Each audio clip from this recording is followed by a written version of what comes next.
Lok Sabha local নিয়ে চলে এসেছি পুরুলিয়ায়। পুরুলিয়ার আদিবাসী সমাজ, কুর্মী সমাজ, পুরুলিয়ার কি সমস্যা পানীয় জলের পাশাপাশি আর কি কি ইস্যু রয়েছে এবারের লোকসভা ভোটে জানার চেষ্টা করব পুরুলিয়ার মানুষদের কাছ থেকে।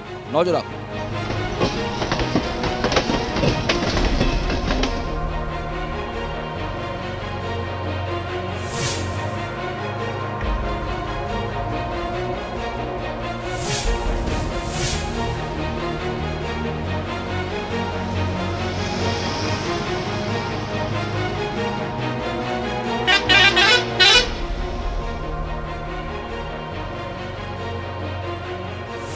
জি24 ঘন্টায় স্বাগত। লোকসভা লোকাল নিয়ে এই মুহূর্তে চলে এসেছি একেবারে পুরুলিয়া শহরে। পুরুলিয়া লোকসভা কেন্দ্র, টান টান উত্তেজনার এই লোকসভা কেন্দ্র, তার কারণ বিজেপির দখলে রয়েছে এই পুরুলিয়া। এবার কি হবে? পুরুলিয়া লোকসভা কেন্দ্রের মানুষ কোন দিকে রায় দেবেন? বিজেপি কি থাকবে নাকি অন্যদিকে যারা কড়া প্রতিদ্বন্দ্বিতা দেওয়ার জন্য একেবারে প্রস্তুত রয়েছে তৃণমূল কংগ্রেস, এবং এর পাশাপাশি কংগ্রেসের তরফেও প্রার্থী দেওয়া হয়েছে, আর রয়েছেন আদিবাসী সমাজের প্রতিনিধিরা, কুর্মী সমাজের প্রতিনিধিরা, তারাও প্রতিদ্বন্দ্বিতা করতে নেমেছেন এবারের পুরুলিয়ায়। কি সমস্যা পুরুলিয়ার মানুষের জানার চেষ্টা করব। সবার আগে শাসক দল তৃণমূল কংগ্রেসের সমর্থক যারা রয়েছেন তাদের কাছে একটু আসবো। 2 লাখেরও বেশি মার্জিনে জ্যোতির্ময় সিং মাহাতো এখানকার সাংসদ গতবারের, এবার কি হচ্ছে? দেখুন, যদি আপনি পঞ্চায়েত নির্বাচনের ফলাফল দেখেন তাহলে 2 লাখ পেরিয়ে আমরা এখন এগিয়ে আছি অনেক লক্ষ ভোটে। কিন্তু ব্যাপারটা যেটা হচ্ছে, পুরুলিয়ার মানুষ বলছে 5 বছরে এই বিজেপি সাংসদকে পুরুলিয়ায় দেখা যায়নি। সুতরাং মানুষ তার কাছে প্রশ্ন করছেন, আপনার যে এমপি ফান্ডের টাকা, আপনার 15 কোটি টাকার মধ্যে 10 কোটি টাকার বেশি ফেরত চলে গেছে, তাহলে আপনি মানুষের জন্য কি কাজ করেছেন? জ্যোতির্ময় সিং মাহাতো সাংসদকে 5 বছর এলাকায় দেখা যায়নি, একটু শুনি এদিকে কি বলা হচ্ছে। আপনি আজকে যে ডিবেটে সবচেয়ে প্রথম জিনিস দেখুন, বিজেপি একটা মহিলা নেই, কংগ্রেস একটা মহিলা নেই, কোথাও মহিলা নেই। তার কারণ আছে সবার একটা বিবেকে বাজছে। আজ 1000-এর জায়গায় 1200 হয়েছে, 500টা 1000 হয়েছে, তাই সবাইকে খুব খারাপ লাগছে কি দিদির ব্যাপারে কিছু খারাপ বললাম বলি, তাই আজকে মহিলার উপস্থিতি নেই। আচ্ছা, না, আমি একটু জ্যোতির্ময় সিং মাহাতোর ব্যাপারে আসবো। সাংসদকে এলাকায় দেখা যায়, সাংসদকে বলা হচ্ছে 5 বছর নাকি এলাকায় দেখাই যায়নি। সাংসদকে আমরা যারা পুরুলিয়াতে স্থায়ীভাবে থাকি পরিযায়ী সাংসদ হিসাবেই চিনি, কারণ এই ভোটের মরশুমে তিনি মন্দিরে মন্দিরে ঘুরে বেড়াচ্ছেন, কয়েকজন সৈন্যকে কেন্দ্র করে মন্দিরে যাচ্ছেন, প্রণাম করছেন। জ্যোতির্ময় সিং মাহাতো পরিযায়ী সাংসদ বলা হচ্ছে, শুনি একটু এখান থেকে কি বলা হচ্ছে। জ্যোতির্ময় সিং মাহাতো সাংসদ পরিযায়ী। দেখুন, একটা কথা আছে, যাকে দেখতে লারি তার চলন বাঁকা, পুরুলিয়াতে বলে। তো তাদের অস্বস্তি হচ্ছে যে যেখানে মানুষ পুরোপুরি বিজেপির সঙ্গে আছে, পুরোপুরি মোদিজির সঙ্গে আছে। গতবার আমরা 2,04,000 ভোটে লিড দিয়েছিলাম, এবারে সেটা কমসে কম 2.5 লাখের উপরে আমাদের লিড দেব। বলা হচ্ছে জ্যোতির্ময় সিং মাহাতোর লিড আরও বাড়বে। একটু এদিককার মানুষদের সঙ্গে কথা বলার চেষ্টা করব। জ্যোতির্ময় সিং মাহাতোর সাংসদ, তিনি কতটা কাজ করেছেন, তাকে কতটা নম্বর দেবেন, এবং এই পুরুলিয়ায় প্রচুর আদিবাসী সম্প্রদায়ের মানুষ রয়েছেন, তাদের চাহিদা কি? দেখুন, আমরা আদিবাসী কুর্মী সমাজ, আমরা কুর্মী সহ এখানে যে মূলবাসী আদিবাসী আছে তাদের স্বতন্ত্র জাতিসত্তার জন্য লড়াই করছি। শুধু স্বতন্ত্র নয়, এই পুরুলিয়ার এখানে যে মানে বালি বা প্রাকৃতিক সম্পদ আছে, এখানে চাকরি, এখানের বিভিন্ন জিনিসের এখানে মানুষ কিন্তু আজকে বঞ্চনা শিকার। এখানে যে তৃণমূল, বিজেপি বা কংগ্রেস যাই আছে, এখানে কিন্তু এখানে যারা জিতে নিয়ে প্রতিনিধি হয়ে নিয়ে যারা দিল্লি যায়, তারা কিন্তু এখানে মানুষের কথা বলে নাই। তারা ওখানে দিল্লি বা কলকাতার লোকের মানে কথায় উঠা বসা করে। এখানে যে কি সমস্যা ঠিক কি, যে সমস্যাগুলোর কথা বলছেন না এখানকার প্রতিনিধিরা, কি সমস্যা রয়েছে এখানে? পুরোটাই সমস্যা। মানে যে আমরা যে প্রতিনিধিদেরকে দিল্লিতে পাঠাই বা কলকাতায় পাঠাই, তারা নিজেদের স্বার্থে কথা বলে, এখানের পাবলিক বা এখানের জনজাতিদের সম্পর্কে কিছুই বলে না। আমাদের যিনি ক্যান্ডিডেট, সবথেকে যোগ্য ক্যান্ডিডেট পুরুলিয়া জেলার মাননীয় নেপাল মাহাতো, এই করোনা সময়কালে তিনি 42,000 পরিযায়ী শ্রমিকের যারা ভিন রাজ্যে কাজ করতে গিয়েছিল তার একটা লিস্ট তৈরি করেছিলেন। আর সেই সময়ে আমাদের এখানকার সাংসদ দিল্লিতে বসেছিলেন, পুরুলিয়ায় ফিরতে পারছি না বলে আমার ভূমিপুত্র যিনি বলে দাবি করছেন, তিনি আমাদের প্রাক্তন বিধায়কের সাহায্য প্রার্থনা করেন। সে যাই হোক, কিন্তু করোনার সময়কালে 42,000 শ্রমিকের যে লিস্ট মাননীয় নেপাল মাহাতো তৈরি করেছিলেন, সেই লিস্ট এই রাজ্য সরকারের কাছেও পাঠানো হয়েছিল। এই রাজ্য সরকার সেই লিস্টকে দেয়নি, কারণ প্রধানমন্ত্রী গ্রামীণ সুরক্ষা যোজনা বলে করোনার সময়কালে একটি স্কিম বেরিয়েছিল। সেই স্কিমে বলা হয়েছিল যারা পরিযায়ী শ্রমিক তাদের প্রত্যেক মাসে 15,000 করে টাকা 1 বছরের জন্য দেওয়া হবে। সেই টাকাটা তো পেলই না। এই অভিযোগটা কি সত্যি? সবার প্রথম দেখুন, উনি পরপর অনেকগুলো কথা বলেছেন। যেটা হচ্ছে যে কোভিড চলাকালীন মাননীয় সংসদ যখন দিল্লিতে ছিলেন, যদি সংসদ সেই সময় একটা নিয়ম ছিল, উনি মনে ভুলে গেছেন, যে বাইরে থেকে এলে তাকে 15 দিন কি 1 মাসের জন্য কোয়ারেন্টাইনে রাখা হতো, ঠিক আছে? তখন বলতো যে সাংসদ এসে নিয়ে এটাতে আরও ছড়ালো রোগটা। বলা হচ্ছে সাংসদ দিল্লিতে বসেছিলেন এই করোনার সময়। দিল্লিতে বসে এইখান থেকে যারা পরিযায়ী শ্রমিক যারা পুরো দেশে ছড়িয়েছিল, সেইখানে আমাদের সংসদ, আমাদের যে সংগঠন আছে, সেই সংগঠনের মাধ্যমে প্রত্যেকের কাছে সহযোগিতা পৌঁছেছে, প্রত্যেককে এই পুরুলিয়া আনার জন্য ব্যবস্থা গ্রহণ করেছিল। আমাদের প্রত্যেকজন কর্মী সৈনিক রান্নার ঘর নেপাল মা তো কোনো ফ্যাক্টরি সবচেয়ে বেশি আমরা নেপাল মাহাতো কোনো ফ্যাক্টরি আগে ওদের জোট আছে কিনা, সিপিএম সাথে আছে কিনা, ফরওয়ার্ড ব্লক আলাদা ক্যান্ডিডেট দিয়েছে, ফরওয়ার্ড ব্লকের সঙ্গে সিপিএম আলাদা, সিপিএম এর সঙ্গে কংগ্রেস আলাদা, ওরা আগে ঠিক করুক ওদের। ইন্ডিয়া জোটে কিন্তু ফরওয়ার্ড ব্লক নেই, ইন্ডিয়া জোটে ফরওয়ার্ড ব্লক নেই, সিপিএম আছে, সিপিআই আছে। আমাদের জোট হয়েছে বামফ্রন্ট বলে, কিন্তু শুধু ফরওয়ার্ড ব্লককে নিয়ে তো আর বামফ্রন্ট নয়, ফরওয়ার্ড ব্লক বাদ দিয়ে বাকি যে সমস্ত দলগুলি বামফ্রন্টের মধ্যে আছে সেখানে কিন্তু আমাদের সঙ্গে জোট হয়েছে, জোট হয়েছে, জোট হয়েছে। বামেরা সমর্থন করছেন নেপাল মাহাতোকে। আমাদের সারা রাজ্যব্যাপী মোহাম্মদ সেলিম মুর্শিদাবাদে ক্যান্ডিডেট হয়েছে, কংগ্রেস সমর্থন করছে। প্রদীপ ভট্টাচার্য কংগ্রেসের ক্যান্ডিডেট হয়েছে। এবং আমরা লড়াইটা এখানে নেতার লড়াই নয়, নীতির লড়াই। ভারতবর্ষকে, দেশকে বাঁচাবার। ফরওয়ার্ড ব্লক কেন প্রার্থী দিল? ফরওয়ার্ড ব্লক কেন প্রার্থী দিল? প্রার্থী আমাদের ক্যান্ডিডেট ডিক্লেয়ার হয়ে যাবে, জেনে যাবে। ক্যান্ডিডেটটা তো বড় বিষয় নয়, লড়াইটা বড় বিষয়। পুরুলিয়ায় কোনো নেতা নাই, এখানে হচ্ছে সব কেডার। দিল্লি কিংবা কলকাতার ওরা কেডার পাঠাইছে, ওরা যেটা বলবে সেটা এখানে বলবে, কি ইয়াতে নিজস্ব বলার কোনো ক্ষমতা নাই। আসলে বলা আছে 500,000 টাকা দিয়ে কোনো মানুষের বা কোনো সমাজের উন্নয়ন করা যায় নাই। যাদের কাছে যে মহিলারা 500,000 টাকা পাচ্ছে, যারা গরিব মানুষ তারা বুঝে 500,000 টাকা কি উপমা।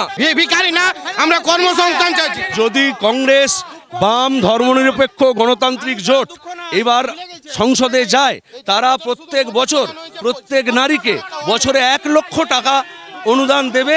রাহুল গান্ধী ঘোষণা করেছেন যদি জোট ক্ষমতায় আসে নারীদের 1 লক্ষ টাকা করে বছরে দেওয়া। উনি তো বছরের পর বাইরেই থাকে নিজেকে ফ্রেশ করার জন্য। চোরের মায়ের বড় গলা, পার্থ চ্যাটার্জি কোথায়? 34 বছর জাল উঠে পুটে খাইছে, এখন 60 বছর ঘুমাক। তা এই যে কথাটা বলা হচ্ছে চোরের মায়ের বড় গলা। উন্নয়ন দেখতে গেলে আপনি পাহাড়ে যান, পাহাড় হাসছে। প্রত্যেকটা পর্যটক বলেছে যে পাহাড়ের রাস্তাঘাট কতটা। আপনারা প্রথমে এসেছেন পুরুলিয়াতে, আগে কি ছিল রাস্তাঘাট, লাইট কেমন ছিল ওনার? আর 500,000 একটা মহিলার জন্য 500,000 যারা নিম্ন গরিব তাদেরকে স্থান নাই, বাংলায় কোনো বিজেপির স্থান নাই। ওনারা তো অন্তর্যামী আছেন, ওনারা কি করে বলছেন যে বিজেপির জায়গা নেই? পুরুলিয়া লোকসভা কেন্দ্রের জ্বলন্ত সমস্যা পানীয় জল। যখনই এখানে নির্বাচন হয়, পঞ্চায়েত, পৌরসভা, বিধানসভা এবং লোকসভা, এই পানীয় জলের সমস্যাটা বারবার উঠে আসে। পানীয় জলের সমস্যা কি নিরসন হচ্ছে? আমি সবার আগে এদের কাছে জানতে চাইব যে ঠিক কি পানীয় জলের সমস্যা নিয়ে যারা জনপ্রতিনিধি নির্বাচিত হচ্ছেন তারা কি কাজ করছে? পানীয় জলের কোনো সমস্যার সমাধান নেই, শুধু পাইপ পুচ্ছে। আমি দেখছি আমার এরিয়া, বিশেষ করে মানবাজার এরিয়াতে বিগত 5 বছর ধরে শুধু পাইপে দিয়েছে।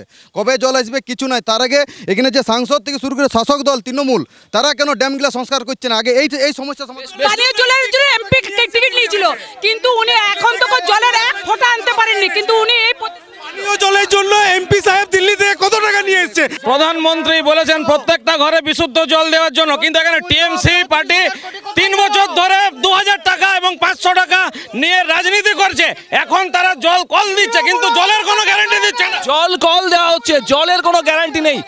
সুস্থ সমাধান কি? পাইপ পুতা হয়েছে, জল আসছে না। এই গ্রীষ্মকাল শুরু হলো, গ্রীষ্মকালে জল আসবে না, জল আসবে না। জলের জন্য 2000 টাকা করে কেন নেওয়া হয়েছে? মাননীয় মুখ্যমন্ত্রী এখানে বলে গেছিল যে প্রত্যেককে ফ্রি দেওয়া হবে। যিনি বলছেন ওনার বাড়িতে যে জলের কানেকশন আছে, যাদের জল নেই, যারা বলছে পাইপ পুতা হয়েছে জল পাইনি, তাদেরকে আমি একটা করজোরে বলছি যে লাইনটা কেটে দিক। ফালতু 1 মাস 100 টাকা করে মাসে দিচ্ছে কেন? সর্বোচ্চ নেত্রী যিনি বলে গেছিলেন যে কাউকে কোনো পয়সা দিতে হবে না, তারপরেও মানুষের টাকা নিয়ে তারা কিনা কর্মীদের বেতন চুকাচ্ছে। তারা সমস্যার মধ্যে আছে, তাদেরকে জিজ্ঞাসা করুন। চোরে চোরে মাস্ত তো ভাই স্টুডেন্ট ছাড়া পুরুলিয়া নাই। এটা পেনা কথা বলছিল, সরকার সত্য কথা বলছে। ভারত স্বাধীন হয়েছে ব্রিটিশদের কাছে, মূল ভারতবাসীরা এখনো স্বাধীন হয় নাই। যদি স্বাধীন হতো তাহলে আজকে আমাদের সাংবিধানের অধিকার থেকে দূরে থাকতে হতো না, মিছিল করতে হতো না, মিটিং করতে হতো না। রাজনৈতিক দলগুলো, প্রথাগত রাজনৈতিক দলগুলোর উপর কোনো ভরসা রাখতে পারছে না।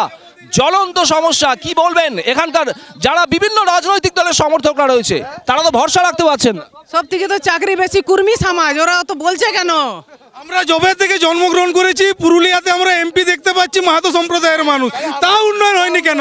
আপনি ছোটা প্রার্থী, পুরুলিয়া ছোটা দলে ছোটা প্রার্থী, ছোটাই মাহাতো, তাও তারা কি করে? ওরা নামে মাহাতো, সত্যিকারে কুর্মী নেই। সত্যিকারে কুর্মী যদি হতো তাহলে রাজনৈতিক দলে ছত্রছায়া। ওরা হচ্ছে কলকাতা দিল্লি চোঙ্গা চোঙ্গা পে পে পে। পুতুন নেতা চাইছে না পুরুলিয়া, পুতুন নেতা চাইছে না। আজ ছোট থেকে আমরা দেখছি কুর্মী সম্প্রদায় তারা কি করেছে। শান্তিরাম বাবু যে এতদিন পশ্চিমবঙ্গের মন্ত্রী ছিলেন, তিনি এতদিন কি 10 বছর তিনি কি করেছেন? 11 বছর 14 বছরে আমাদের পুরুলিয়া যা উন্নতি হয়েছে, আপনারা কলকাতা শান্তিরাম মাহাতো অন্তত যে টাকা পেয়েছিলেন সেই টাকা খরচা করেছেন। এই টাকা খরচা করেছে, যে টাকা কিনেছে গুড় বাতাসা, মুকুল দানা। শিক্ষা স্বাস্থ্যে কোনো উন্নতি হয়নি পুরুলিয়ায়, শিক্ষা স্বাস্থ্যে কোনো উন্নতি হয়নি, এটা মারাত্মক অভিযোগ। বলছি শিক্ষা দপ্তর যদি জেলে থাকে তাহলে শিক্ষার কি করে উন্নয়ন হবে? খাদ্যমন্ত্রী যদি জেলে থাকে তাহলে খাদ্য সমস্যার সমাধান কে করবে? শিক্ষা চুরি হয়েছে, শিক্ষামন্ত্রী জেলে, গোটা শিক্ষা দপ্তর জেলে, উন্নয়ন বুঝতেই পারছেন কি? আপনারা দেখেছেন একজন প্রতিশ্রুতি দিয়েছিল বছরে 2 লাখ চাকরি, আর একজন বলেছিল ডবল চাকরি। আজ কিন্তু বেকার সময় রাস্তায় ঘুরছে। কেন্দ্রীয় সরকার এবং রাজ্য সরকার দুজনে সমানভাবে ব্যর্থ চাকরি দিতে। মেদিনীপুরে যে সবচেয়ে বড় চোর সে ওয়াসিম হাসান ধুয়ে এখন বিজেপি। চাকরি যদি কেউ চুরি করেছে, চাকরি যদি কেউ চুরি করেছে শুভেন্দু অধিকারী করেছে। সেই শুভেন্দু অধিকারীকে নিয়ে পরে ওয়াশিং মেশিনে ঢুকেছে বিজেপি। আমাদের এখানে চাকরি চুরি করছে সবাই দোষী, তৃণমূল দোষী, বিজেপি দোষী। কারণ হচ্ছে পুরুলিয়া জেলার বঞ্চনার বিরুদ্ধে আমরাই লড়ছি। কেন এখানে বহিরাগত নিগরণ হবে? আমাদের বক্তব্য এইটা, তার জন্য আমরা নির্বাচনের ময়দানে এসেছি। এইখানে আমাদের জন্মলগ্ন থেকে দেখে এসেছি সিপিএমের এমপি, তৃণমূলের এমপি, বিজেপির এমপিকে তো দেখা যায়নি। আমাদের একজন সাধারণ এমএলএ বাগমুন্ডি বিধানসভার, সে পুরুলিয়ার বিধায়ক হয়ে, পুরুলিয়ার জেলা সভাপতি হয়ে একটা এমপির থেকে বেশি কাজ করেছে। আপনি মিলিয়ে দেখে নিতে পারেন, খোঁজ করে নিতে। তাহলে নেপাল বাবু ওই বাগমুন্ডিতে হারতেন না, ঠিক আছে? বাগমুন্ডিতে নেপাল বাবু হেরেছে কিসের কারণে? ওনার তো 4 থেকে 5 বার জেতা জায়গা, নিচের জায়গাতে হেরেছে। আমাদের নেপালবাবু হেরেছে বিধানসভাতে, ঠিকই কথা, কিন্তু আমাদের এখনও মুখ্য সংগঠক হচ্ছে নেপাল মাহাতো।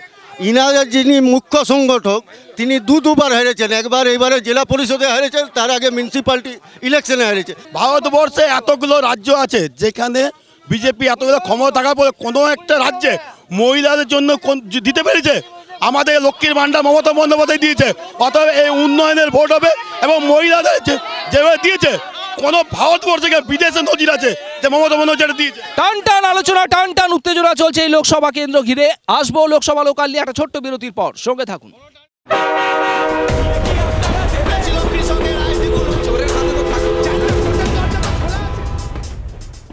শাসক দল তৃণমূল কংগ্রেস যা মহিলাদের জন্য কাজ করেছে তা গোটা দেশ কেন বিদেশেও কেউ করতে পারেনি। ওরা কাজ করেছে চুরিতে 1 নাম্বার, কয়লা চুরিতে 1 নাম্বার, চাকরি চুরিতে 1 নাম্বার, আমরা পাচ্ছি না তো। এই ছোট চোর বড় চোর এরা সবকিছু চুরি করে পশ্চিমবঙ্গ শেষ করেছে, ভারতকে শেষ করেছে।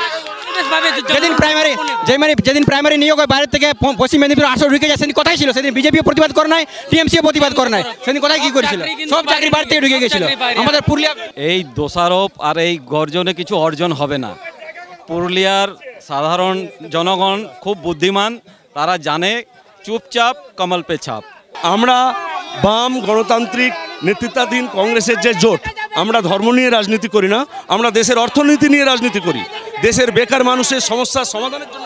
দেশ বাঁচানোর লড়াইয়ে পুরুলিয়ার মানুষ থাকবে বাম গণতান্ত্রিক ধর্মনিরপেক্ষ জোটের পক্ষে। 3 মাহাতো লোকসভা নির্বাচনের প্রার্থী এই পুরুলিয়া কেন্দ্র থেকে শান্তিরাম মাহাতো, জ্যোতির্ময় সিং মাহাতো, অজিত মাহাতো, কিন্তু তারপরেও বলা হচ্ছে কুর্মী সমাজের মানুষের কথা ভাবছেন না।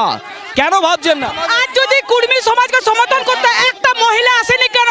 কারণ মহিলারা দিদির সাথে আছে। আমাদের যে কুর্মী সমাজের মহিলারা দিদির সাথে আছে বলছেন, কিন্তু মনে রাখবেন যে আমরা কিন্তু ভিখারি না। চাল আছে, কুর্মীদের চাল আছে, পয়সা নাই, লক্ষ্মী ভান্ডার লিবার নাই, দরকার নাই। আসল চাকরি ওরাই পেয়েছে, আসল ওরাই কাজ করছে। আমরা চাকরি চুরি করে নিয়ে গেছে শুভেন্দু অধিকারী, পুরুলিয়ার চাকরি চুরি করে শুভেন্দু অধিকারী। সেই শুভেন্দু অধিকারী কোনো ক্ষমতা রাখে না। যে শুভেন্দু অধিকারী চাকরি চুরি করে তাকে বিজেপি ওয়াশিং মেশিনে পরিষ্কার করে তাদের দলে। আমরা যাদেরকে ছাটেছি তারা বিজেপি দেখেছে। 5 বছরে কর্মসংস্থানের কোনো দিশা কি দেখানো গেছে পুরুলিয়া? এই জঙ্গলমহলে কোনো না রাজ্য না কেন্দ্র কর্মসংস্থানের দিশা তো দেখাতে পারেনি, বরঞ্চ ছোট চোর এবং বড় চোরের প্রতিযোগিতায় সামিল হয়ে কে কত টাকা চুরি করতে পারে তার প্রতিযোগিতা করছে। আমাদের সাংসদকে এখানে কাজ করতে দেওয়া হয়নি, প্রথম কথা। আমাদের এখানে সাংসদই বলুন, এমএলএ বলুন, এমপি বলুন, কাউকে এখানে কাজ করতে দেওয়া হয়নি। উনি করবেন। পশ্চিমবঙ্গে যত বিজেপি সাংসদ আছে সবাই তাদের শ্বেতপত্র প্রকাশ করেছে, তাদের 25 কোটি টাকা হিসাব। আমাদের সাংসদকে বলুন যে 25 কোটি টাকা সংসদে হিসাব। এইখানে মূলত যে সমস্যা রাষ্ট্রের ভোট, এখানে জাতি সেন্সাস, এখানে ইভিএম এর বিরুদ্ধে, এইখানে সিএ এনআরসি, জল জঙ্গল জমির বিরুদ্ধে ভোট হবে, যাতে এই সুরক্ষাগুলো থাকে। লড়াই জমজমাট, আর এই লড়াইয়ের শেষ কথা কারা বলবেন? পুরুলিয়া লোকসভা কেন্দ্রের মানুষ, তারা বিভিন্ন ভাগে বিভক্ত। কেউ বলছেন এখানকার সাংসদ ভালো কাজ করেছেন, কেউ বলছেন সাংসদকে দেখাই যায়নি। ভোট বাক্সে এর ফল কি হয় আমাদের নজর থাকবে সেদিকে। লোকসভা লোকাল এখানেই শেষ করছি, দেখতে থাকুন জি 24 ঘন্টা। বাংলার আওয়াজ, বাঙালির আবেগ, জি 24 ঘন্টা।